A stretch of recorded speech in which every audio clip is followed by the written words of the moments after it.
बहुत सारी मेहनत इसमें झोंक दी है और उसके लिए तहे दिल से शुक्रिया अदा सारेगामा को एंड बद्री झा जी को, MD और साथ ही तमाम टीम को जिन्होंने बहुत मदद की है, अलीशा कोरियोग्राफर, साथ ही मनीषा रानी और भी तमाम टीम जिन्होंने इस गाने को सफल बनाने में सबकी मेहनत है। तो आज ही रिलीज हुई है?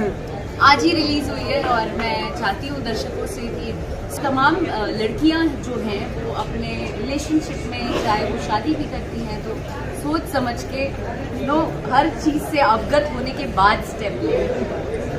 अच्छा जी, आपको नहीं लगता कि आपके सॉन्ग में मतलब इस तरीके से लास्ट टाइम कि आप शादी मत करो, शादी नहीं करो, नहीं शादी करो लेकिन सोच समझ के, सामने देखिए। लड़कियों संभल के रहो, जमाना बहुत खराब है।